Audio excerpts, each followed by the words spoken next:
When you experience something new and you find something that you love, you find your passion. And when you find your passion, it ignites you as a person. You just feel awesome.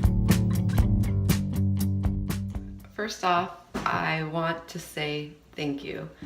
Thank you for beating my...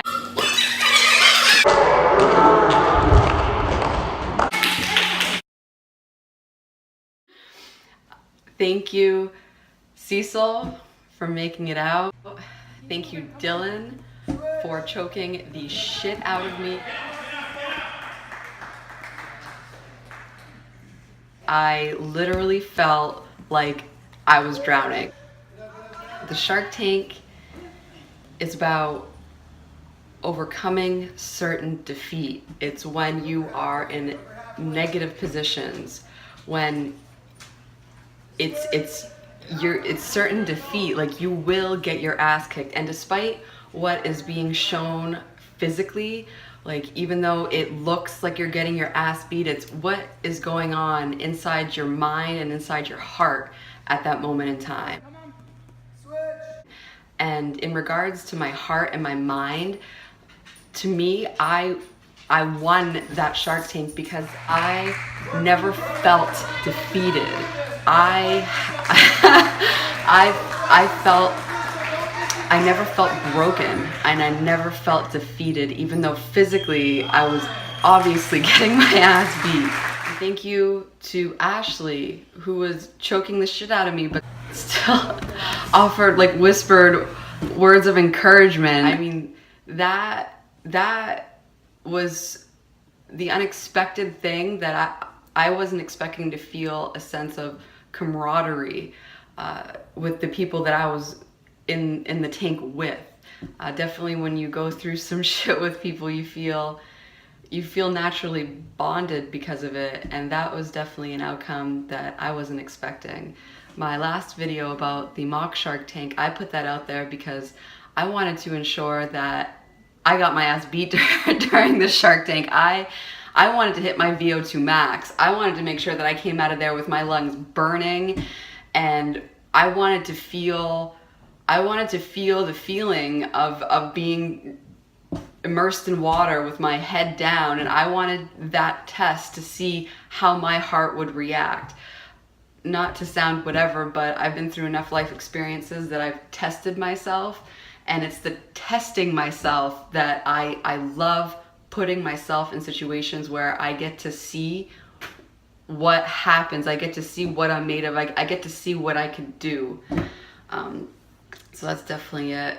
Some tips, some advice. The mock Shark Tank was great because one thing that it helps you do, and a little tip, is when you are getting up to face the next person, I didn't have a good awareness of where people were spatially when I did the mock Shark Tank. When I did the real Shark Tank, it just naturally, I didn't think about it, but I naturally kind of got up and had a good sense of direction of where people were coming from. Because if you get up from side control and you're a little bit, you know, like, where is everybody? You're just gonna get...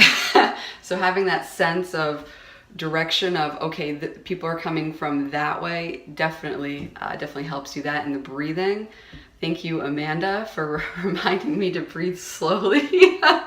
Thank you, Jay, for offering the words of encouragement of don't just survive it, fight. That's definitely that, you know, thank you for that. And thank you for creating the opportunity to test myself and for everybody to test themselves. Like, you need to be put in those situations. That way you can find out what your heart is made out of. One thing that actually happened later that night is I looked at I'm just being completely transparent, you know, that way you get to see, you know, some things that you may go through. I looked at my performance. Now, it's one thing to look at, to feel where your heart was, but it's another thing to look at your physical performance. Like, what was your skill level? And to be frank with you, I thought I could have done better, and I think the thing that I could do better at is my takedowns. anytime you're trying to troubleshoot something, there's this problem-solving method called the 5 whys. So if you have a problem, you can get to the systemic root cause by asking yourself why. Usually 5 times will get you back to the systemic problem. So I found that I was mostly in negative positions. When I looked at Ashley's footage, holy fuck, girl, you kick ass. That was amazing. That was amazing. When I compared your physical performance to my physical performance, I was like, damn, like I'm lacking. So why? So I noticed that I was in negative positions mostly. Why was that? It was like that because I was leaving it up to chance with the takedown. Why? Because I wasn't aggressive enough with the takedown. Why? Because I know takedowns, but for some reason I wasn't doing them. Why? I guess my takedowns suck. No, I have, for the past year, I've tried to get better at takedowns. I may need some help in doing that because I don't think my approach may be lacking. I'm not sure what it is. What my guess is that I'm not good at the feeling of it yet. Like I can tell you exactly how to do a takedown, but I think I'm missing that feeling of it. I know during the Shark Tank, the most typical position for people to be in is like an ass out, shoulders forward position, and that would probably be best used with a sase. I didn't try a sase during it. Probably because when I try sases it's almost like 2 spectrums. It's like you have during class when you do it and your partner's being very cooperative, and then you have when you try to do it when you're rolling and your partner's being totally not cooperative, and then you get shut down when they're being in fight mode, and then you almost it's almost like a negative reinforcement where you're trying to figure out what's going on, but you don't have that middle ground of, okay, this is the feeling, like this is the right feeling. So I think I need to work on that. I think the sase, I might be wrong, but it appears as though the sase would be good because they're already bent forward, maybe just pushing them and pulling them a little. So those are some things that I need to work on, because if you leave the takedown to chance, then you're leaving it up to chance as to where you're going to end up positionally.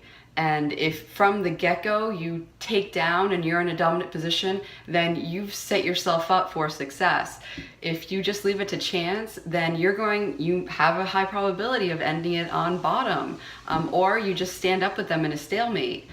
So I definitely could have been more aggressive in my takedowns, and in order for me to be more aggressive, I need to be more confident in my takedowns. In order for that to happen, I need to have a higher rate of success, and real success in my takedowns, not a really cooperative partner that's like do you feel me? I don't know. I'm rambling.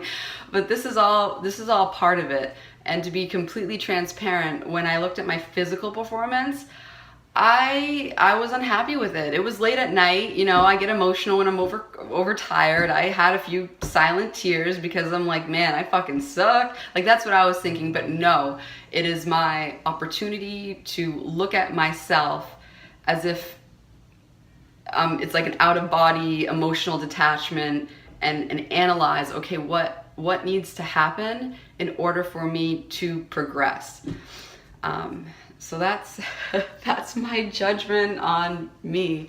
The Shark Tank, I thought the Shark Tank went really well in terms of my heart.